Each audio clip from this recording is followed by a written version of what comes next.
Hello, everyone, and welcome back to yet again another exciting week of Online American History 1. Now, as you can see, we're going to start wrapping up the semester this week by focusing today on the presidencies of Clinton, Bush, and the War on Terror, all of which, of course, have had consequences that impact the present day. Now, just to make sure I'm clear, since this is both the week after Thanksgiving when you should be viewing this, and we're getting very close to the end of the semester, this will be the only video I post this week, so don't say I never did anything for you. So, to be clear, this is topic 1, but it is the only topic we'll have for this week. Please make sure you take advantage of this time to go ahead and get caught up on any assignments and to start brainstorming ahead for the final essay, because it is, of course, coming up fairly quickly. In the meantime, of course, I want to make sure you're aware of the key terms we'll discuss today. We're going to identify a political movement that, again, still is with us today, the New Democrats. We'll look at the Don't Ask, Don't Tell policy. We'll look at the 9/11 terrorist attacks. We'll look at Operation Enduring Freedom. And we'll conclude by looking at the war in Iraq. Now, in the meantime, of course, I want to make sure you're aware of important upcoming dates. Your 5th content quiz will be due December the 4th. Your 6th one will be due December the 16th. And your final essay will be due on December the 17th. All of these, of course, will be due at 5 p.m. I'm being very brief with this one because I think you all pretty much have a handle on how assignments are posted and how they're turned in at this point. But as always, of course, please let me know if you have any questions. I'm more than willing to discuss this as much as I can. But in the meantime, let's jump right into it. Again, to try to be a little bit considerate, I'm going to jump right into it this time. We're not going to waste a lot of time today. So we're going to jump right into Bill Clinton's first term. When Bill Clinton was elected, he essentially proclaimed himself as sort of the leader or the head of this new political movement called the New Democrats. Essentially, he and Al Gore, his vice president, had convinced the public that they were moderates. Essentially, the idea was that Bill Clinton was going to be socially liberal, but he would still be economically conservative. Now, based on what we've talked about recently, why might this be a necessary decision for him? Only took me till the first pause to get a sip of water. Please don't judge me. But very good, those of you who were paying attention last week, or I guess the week before at this point, but this of course shows again the legacy of Ronald Reagan. Clinton and most Democrats at this time knew that they couldn't be as liberal as some Democrats in the past because everyone had been so hyped up and on board with Reagan's economic policies that he couldn't essentially throw them away. Very similar to what we talked about earlier with reactions to the New Deal. Republicans after FDR knew that they couldn't just throw out all the New Deal policies because America loved them so much.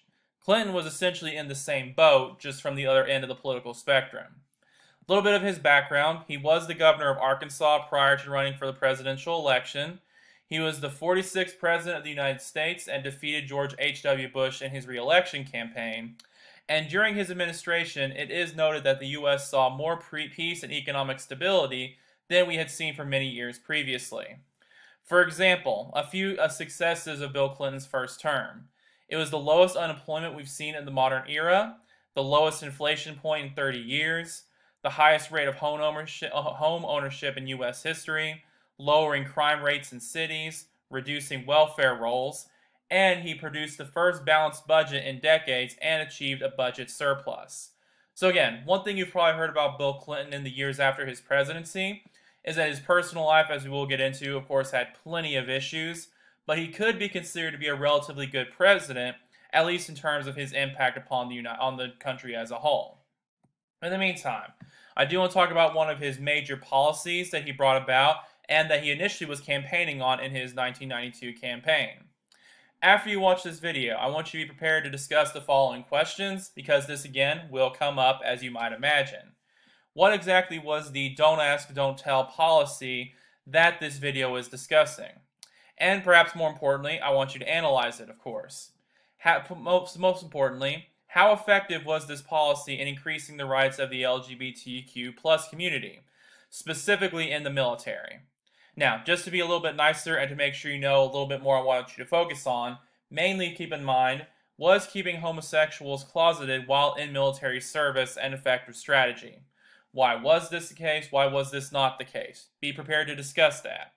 And finally, how are we still divided over this issue today? Is the role of LGBTQ plus people still their role in the military decided today? Short answer, it's not. Look into a little bit about how we're still discussing these issues today. And by the way, bonus points if you can tell me what actually happened to the don't ask, don't tell policy. But in the meantime, I do want to go over a little bit of some of Bill Clinton's major policies while he was president. He wanted to reform healthcare. This was considered to be one of his more liberal policies, where he was going to provide government-controlled healthcare to every citizen. He also did some basic campaign promises you're typically going to hear.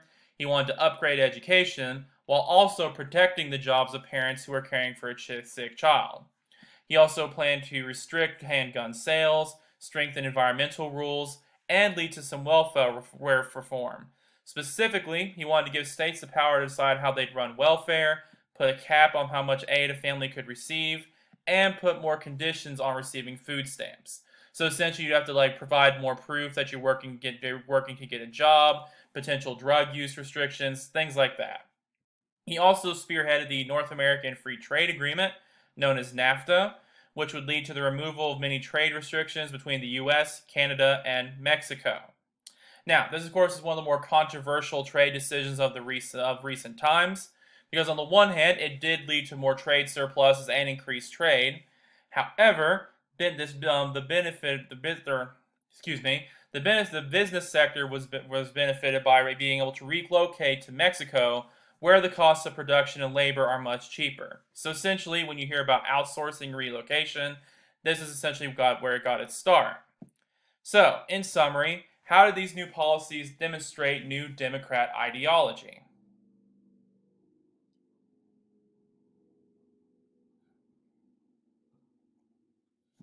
Once again, very good. If you're familiar with sort of modern day political issues, this shows both conservative and liberal platforms. For example, we all know from looking at Obamacare that reforming healthcare and giving government-controlled healthcare is, of course, a pretty liberal policy, typically. Also, adding benefits for workers who have sick children is typically considered a liberal idea. And, of course, strengthening environmental rules. However, especially providing more restrictions on welfare reform. One of the ways Bill Clinton attempted to prove that he was economically conservative was that he wanted to cut back on social programs and to convince the American public that the government wasn't giving handouts to poor people or to drug users or whatever poor part of society it might be. So essentially, this was seen as an attempt to sort of cut back on government spending and government waste by limiting who was going to get welfare and how long people would typically get welfare. That, of course, is a more economically conservative idea because it's limiting the government's involvement in providing aid or providing handouts, as you might say it, to people. Well, of course, I'm not saying necessarily it's handouts. I'll leave that up for you to decide. But again, this is, I think, a pretty clear example of conservative politics. But anyway, in the meantime, Bill Clinton's second term was obviously pretty rife with scandal, as I'm sure many of you probably know.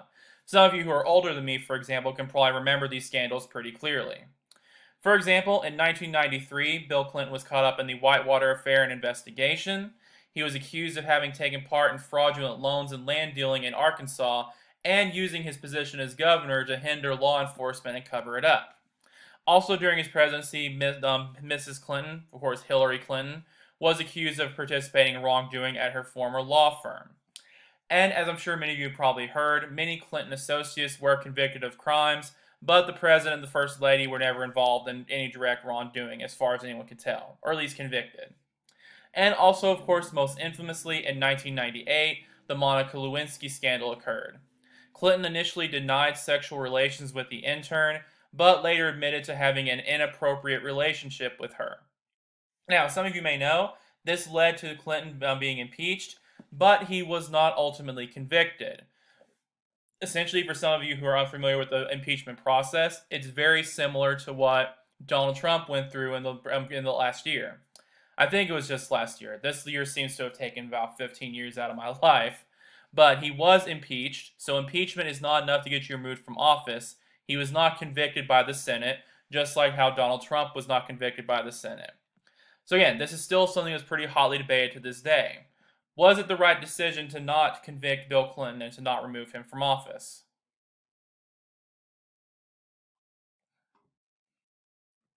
Awkward pause again. All right, once again, very good job, students watching at home who pay attention to political affairs. This was essentially again a big idea of the argument I mentioned a bit earlier, where Bill Clinton's personal life was a bit sketchy, but he was considered to have been a strong president. Now, the only reason he was initially impeached was he was being accused of lying to Congress about the affair he had with Monica Lewinsky. That was not considered to be enough of a crime, or really any sort of crime, that could result in him being removed from office.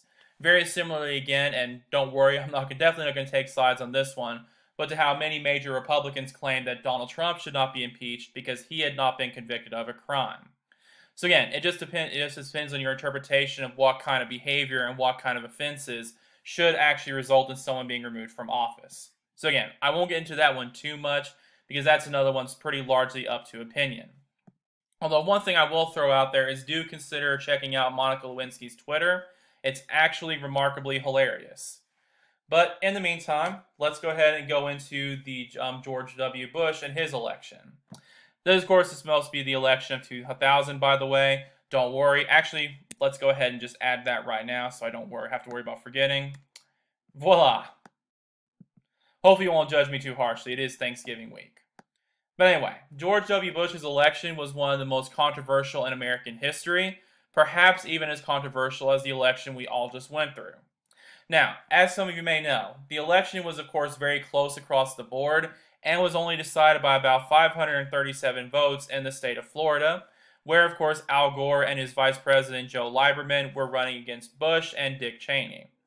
Due to an infamous confusion on the butterfly ballot, which you would sort of poke in like in a hole with a pencil, caused several votes to be cast for third-party candidate Pat Buchanan that were meant for Al Gore. This, as you might imagine, led to a pretty intensive recount. Now, why might this issue with the third-party candidate be so important? How does it maybe affect our opinion on politics today?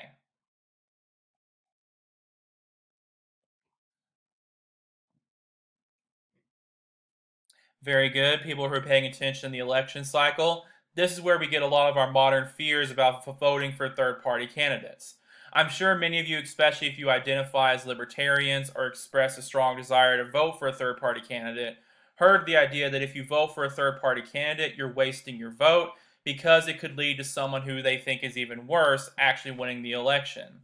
The fact that these votes which are counted for Pat Buchanan arguably did cost the election for Al Gore has helped lead to some of these fears of voting third party that we still have to deal with today. For example, I'm sure if any of you planned on voting for Jo Jorgensen, I believe is how you pronounce her name, you probably heard that criticism both from Republicans and Democrats. This is one of the reasons that's such a hotly debated issue today. On December 12, 2000, the U.S. Supreme Court eventually did vote to end future recounts. So Gore did concede the election, and Bush was officially declared the winner due to this Supreme Court decision. This is why, for example, Trump's current ongoing legal battles in our election is considered to be so important. It does not look like it's going to be the case this time, but technically there has been precedent in the courts intervening in the election process. Now, this is also significant since it was the first time since 1876 the winner of the popular vote had lost the electoral vote. So again, besides the things we've already mentioned, why might this have been such a controversial event, and does it have any modern relevance?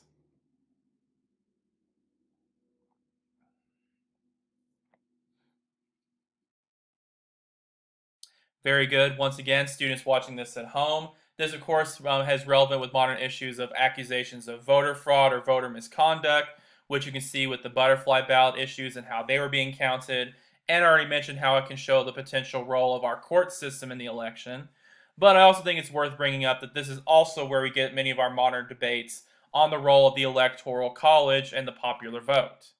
Because again, many people have debated over the past few years how various presidential candidates have won despite losing the popular vote. So again, very controversial election that has led to many issues we still debate up to this day. In the meantime, we'll go into Bush's major policies.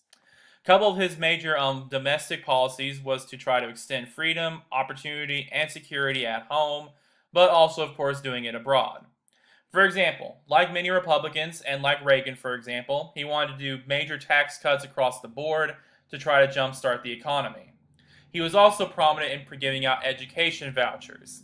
This was a policy that would let students attend any school they wanted, and the school they chose could use the voucher to obtain money from the federal government. This, of course, saw a rise in enrollment at private schools. Now, this is also something that's still debated today. Why might this be such a controversial issue?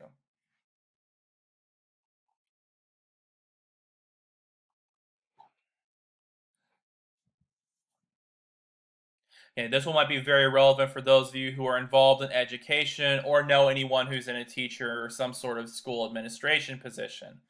On the one hand, this was seen as a great move for private schools and charter schools because it gave them more students and gave them more federal funding than they had previously. However, many people, as you probably know, have accused this of having a negative effect on public schools because as students leave and go to private schools, it drains funding from private schools, which has been argued to particularly impact impoverished and diverse communities that already have a lack of education funding in the first place. So again, very controversial issue, which was brought up in the current administration as well. Also, the infamous No Child Left Behind policy was started by Bush, which was intended to raise the standards in schools across the board and increase accountability for student performances, have some flexible funding at the state and local level, and try to get more funds for improving schools and to improve teacher quality. So again, very noble intentions, you could argue, more controversial outcomes. But again, go ahead and jump into his foreign policy. Bush, as I mentioned earlier, was very dedicated to preserving peace and freedom as he saw it across the world, and was very dedicated in getting involved in international affairs. For example, he implemented many free trade agreements with various nations across the world. He expanded the NATO North American Trade Organization alliance and increased the United States' involvement in that alliance. And he also provided aid to many struggling countries. For example, he supported Russia and Eastern Europe to promote a move toward Western-style democracy. He supported South Africa in helping them to try to get rid of apartheid and help Nelson Mandela. And he also supported Israel and the Balkans.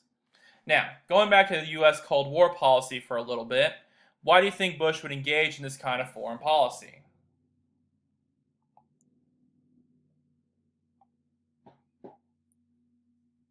Very good. You might have noticed I actually already gave that away a little bit here earlier with the Eastern Europe and Russia aid. Again, just how like the United States attempted to support countries to get them on their sort of capitalist democracy wavelength, America is essentially still trying to do the same thing by supporting these countries that have either had controversial administrations or anti-US administrations, and some of our traditional allies against various enemies we have internationally. So again, Bush's foreign policy ideas were somewhat considered by some to be a continuation of U.S. Cold War policy. But of course, as many of you know, President Bush's presidency was mainly characterized by the start of what we call the War on Terror today. Let me go ahead and get my annoying face out of the way.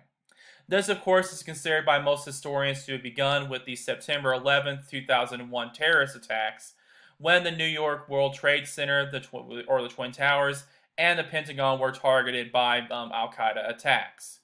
Now, of course, this attack is very important in American history and has a lot of details to it, but in the interest of time for now, I'm mainly going to focus on its impact on American and international history. Importantly, from a domestic perspective, this led to the establishment of the Department of Homeland Security. This department was specifically intended to prepare and protect against future terrorist attacks. Few things that this department did. First, they increased airline security. Second, they enacted the color-coded terrorist alert system for the public, some of us might be familiar with, and most infamously led to the passing of the Patriot Act. The Patriot Act increased authority of U.S. law enforcement and gave them more latitude in obtaining information. Essentially, they could wiretap phones, they could go through private emails, and search private computer files. Now, why is this act so controversial?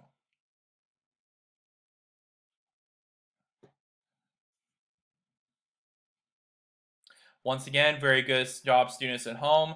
Well, this, of course, would be controversial because of the potential invasion of privacy, as many would see it. On the one hand, many, especially conservative individuals and politicians, would like the idea that it gives the United States more power in providing security and protecting against terrorist attacks. However, opponents to this act would typically call into the lack of recognition of the constitutional right of unconstitutional or protection from illegal search and seizures. Because essentially, there's very little, if nothing, the United States has to do in order to carry out these surveillance practices under the Patriot Act. So again, this essentially raises the age-old question of whether you prefer having more security or having more freedom. However, despite this, it is important to note that, as some of you may have seen, the Patriot Act, since its implementation, has been continuously approved by various meetings of Congress since the Bush presidency, even continuing up to modern presidencies. So again, very controversial act, but one that many in our government still seem to think is necessary, again, for good or for bad. I'll let you guys mainly decide that one. Now, of course, this, as you might imagine, these terrorist attacks did lead to an increased U.S. involvement in international affairs. First, this led to the war in Afghanistan. Specifically, in 2001, the launching of Operation Enduring Freedom to go after the Taliban and Osama bin Laden. Just for a little bit of background, after the Soviets abandoned Afghanistan during the Cold War, an Islamic group called the Taliban had come to power in the mid-1990s. They were believed to be protecting Osama bin Laden and openly refused to hand him over to the United States. Within weeks, the U.S.-led forces had toppled the Taliban government and made al-Qaeda training and planning impossible in the country. Despite this, which I regret we don't have much time to get into, this war has actually continued to the present day, with the Taliban and other terrorist groups returning and attempting to reclaim Afghanistan. Although a conditional peace deal was signed in February of 2020, which could potentially finally lead to U.S. withdrawal from the country and a more peaceful government in the region. And this is actually the longest continuous war in American history, going on for almost 20 years at this point. Anyway, in the meantime, we will wrap things up looking at the war in Iraq. The war in Iraq began in 2003 and was infamously characterized by Bush's beliefs in preemptive strikes.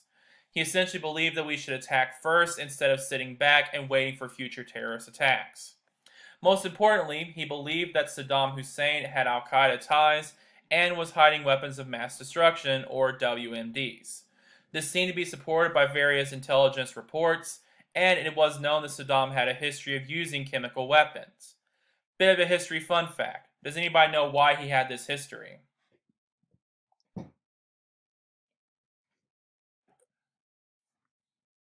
Very good, once again, students watching at home. Some of you might be aware that Iraq, but not long before this, Iraq had fought a war against the neighboring country of Iran and had infamously used chemical weapons on military and civilian populations. More important, to help fuel the fire, Saddam would also not allow UN inspectors to investigate the allegations of having WMDs.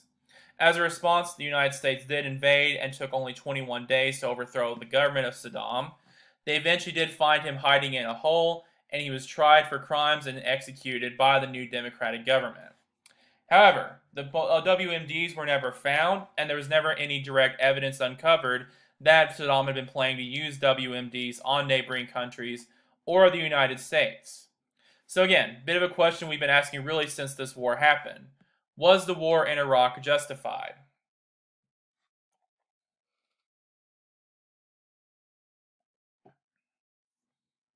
Alright, very good again, students watching at home. You may have guessed this is again another very difficult and controversial issue that I'm not really going to weigh into one way or another.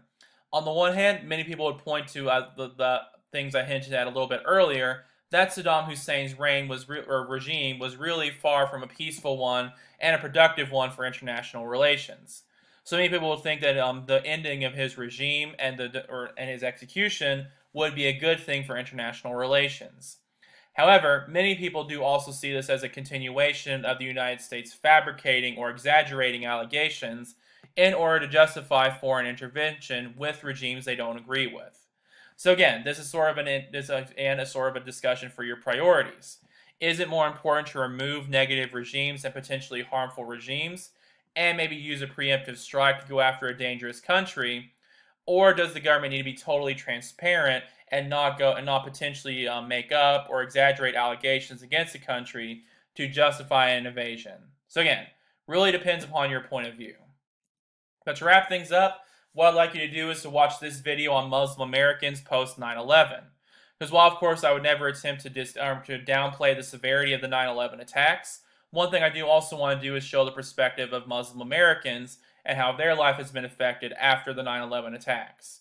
So essentially, just ask yourself a couple of questions while you watch this video. How has life for Muslim Americans been affected after 9/11, and how should we respond to these issues? But in the meantime, that's all I have for you this week. Just remember, again, you have some important assignments coming up, and as always, let me know if you have any major questions. Have a great day.